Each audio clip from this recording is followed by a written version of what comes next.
was only for the night. We're riding around the world to road test Ruffly gear in the K9 Moto Cockpit and to raise $100,000 for Girl Up. Every 6 months, we tackle a new challenge. First was the Arctic Ocean, then the Darien Gap, and now we're aiming for the bottom of South America. My heart is home with you.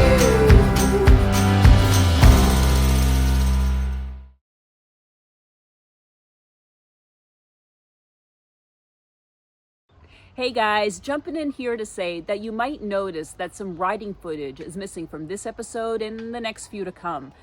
And that's because it got stolen, along with a whole bunch of other stuff. But I want you to enjoy today's episode because it's fantastic, and stay tuned to hear about the whole fiasco about what happened.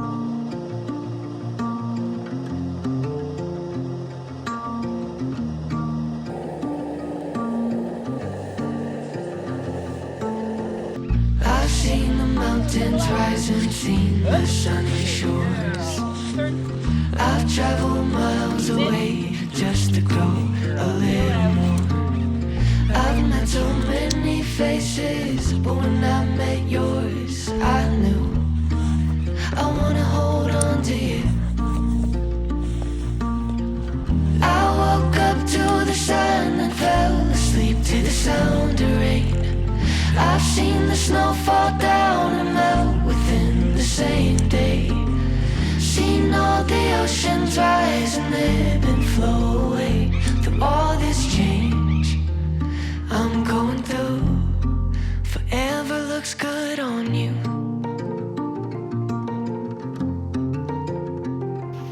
So the unpaved 40 continued for about 40 kilometers this morning. And then about 20 kilometers outside of Cafayate, it turned to tarmac, and we've just been grinding along and cruising along ever since for about 2.5 hours to finally take our first break. And it comes as an enormous relief because for the past 30 minutes and 4 villages, Jessica's been like grumbling and like whinging into her helmet about how there's no cafes to be found.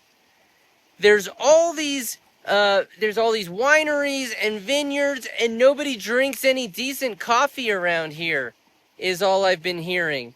And so we basically didn't find any cafes. We just ended up under a tree, really outside of a village, because Whimsy finally had the last word by essentially communicating that she had to use the bathroom.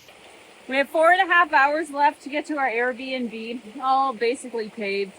I haven't had a nice coffee in a long time, mainly because the whole time we were in the southern Bolivia and then here into Argentina, I haven't been able to find like ground coffee, like espresso coffee that we can use with our Outen. Everything has been instant because we've been in all these small little towns. We finally passed Cafayate and they had all of these beautiful coffee shops with all nice coffee. But like Greg said, it was too early to stop and we still have stamina, so we should keep going. And so we kept going, and now there's been nothing. And so I haven't had another coffee. Overlay the little violin. Looking for, and so we got to keep going. And Maylyn is like 4 hours. It's just gonna take so long. I told Jess that the next trip is going to be to Disney's Overland Adventure, where it's all like just rides, you know, with turnstiles, and you can only do it if you're this tall or if you weigh this much, or, you know, so there'll be a Starbucks at every corner. It doesn't have to be a Starbucks, just a coffee. After a water crossing, they'll hand you a towel. If you know, go out too far, you can press the spot and the people will come right over to you. So I think Disney's Overland Adventure is probably more the pace we should be aiming for. After the last few days, sure.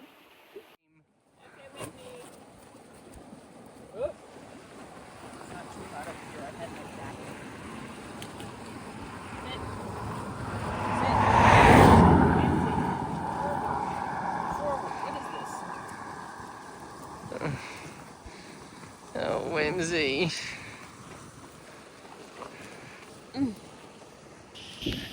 We've reached our Airbnb in Chilecito, and it's this complex here that is, I don't know, sort of a holiday going place with various units, and it's completely abandoned.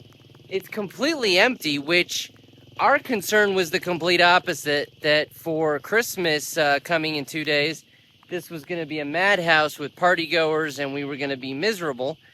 And now it's just proving to be a challenge to get into the place because there's nobody here. So We arrived at excitement. our place, and it's pissing. We had to wait like 10 minutes for the manager to show up while we're waiting out in the rain. It wasn't this bad, but it was dribbling. And we're on our bikes, obviously. And we got in finally, get inside. The air conditioning wasn't working. They fixed that. And then I obviously tested the internet, and it gave me 9.5 megabytes. Now, every time we communicate with an Airbnb, a hotel, or anything for our work days, the two questions we ask are, does it have safe parking for motorcycles? And does it have a minimum of X internet? And so they responded that it has at least 50 here megabits. Okay, that's above our minimum bar. We get here, we test it, and it has 7. Not acceptable. 9.5. 9.5 says Jess. So we wrote to the Airbnb guy. we aren't accepting it because that's the only way we can make a living, and our customers aren't going to be that forgiving, or at least shouldn't be. So we wrote to the owner and said, that's not going to work. And how are you going to fix it? And so he's upgraded us to the suite cabin that they have that's in its own cordoned off place and blah and blue. So it turns out that the people who are in it left today. They have not yet washed and cleaned. And so they will do that now while we hunker in the economy class cabin.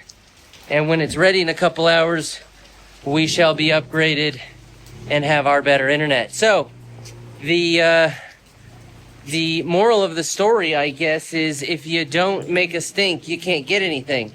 I just hope that cockpit customers don't take that lesson, because it could work out poorly for us. Hi guys, thanks for watching Go Roughly in real time. If you love Whimsy's gear, head on over to GoRuffly.com and check out our collars, leashes, beds, bandanas, and more for your dog and all the dogs that you know. And if you're interested in the K9 Moto Cockpit, which is how Whimsy rides with me on the back of my motorcycle, you'll get all that information about sizing, mounting, and everything else at GoRuffly.com. Thanks so much for watching, guys, and don't forget to subscribe.